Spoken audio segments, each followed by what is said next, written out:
Mike likes origami. He has the patience for it. He's one of those people who can take the time to see how something works. Every fold connects in his mind, revealing the final product before he even starts.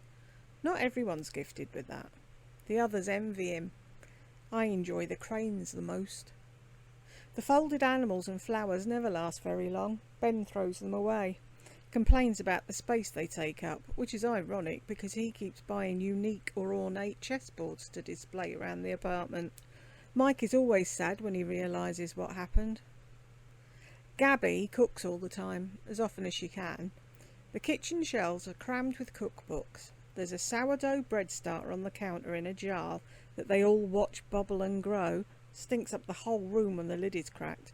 There's a food processor on top of the fridge, a bamboo dumpling steamer in the cupboard, an instant pot and a crock pot, both retrieved from trash cans around the neighbourhood, mint condition.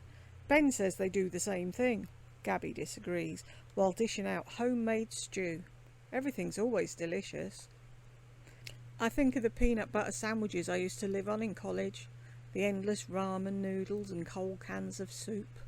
College is when you finally notice the things you had at your parents' house that seemed so small, like Ziploc bags and fabric conditioner, or a can opener when you're staring at a can of soup in the student lounge and there's no extra time to run back to the store and the vending machine only accepts cash. Chase works out. He's the strongest. He runs a lot. Does weird yoga on a ball in the living room that ends up being pushed around by the others just trying to get to the couch. There are different sized weights lined up under the coffee table, a mini trampoline and a heavy bag in the garage, and he keeps talking about buying a rowing machine. On the flip side, he has a problem with alcohol. The recycling is always heavy with empty whiskey bottles, and the differences in his personality are night and day. I've never understood the desire to get blackout drunk 3 or 4 times a week, then eat nothing but brown rice and tofu during the day. He's hot-headed, like it's not going to kill his body, like the kale will cancel out the heart attack. Travis likes to paint.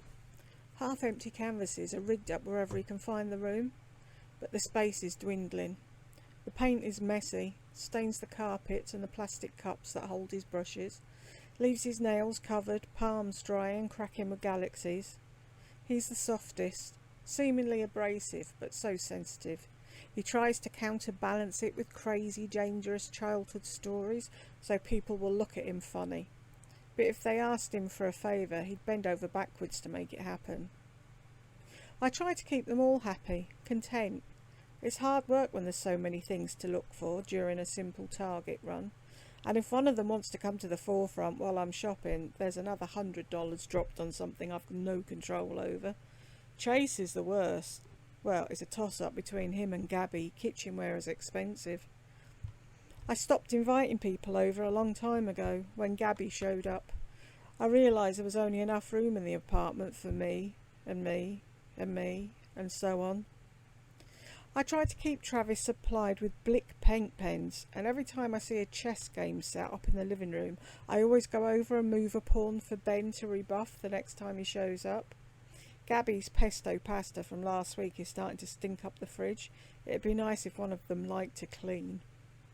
I'm the neat one, the only one that tries to keep every interest in its corner, but the spillover is always present. I find packets of origami paper over by my computer, step on the plastic end of jump ropes, find paint smudges on walls and in between my bed sheets. I do my best, but it's hard, because I keep eyeing at-home Zen gardens.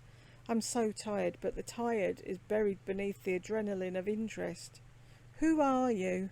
I wonder as I compare prices on the shelves. There's no room for it, not by a long shot. Chase won't get his rowing machine, that's for sure. He'll be mad. I'll have to think on that. He could kick my ass, take the spotlight for longer than usual.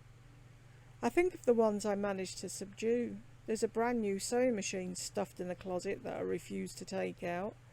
I rush by bolts of fabric at the craft store, make a beeline for paint for Travis, even though, like an addiction, my heart races and my fingertips tingle whenever I see a wall of brightly coloured thread.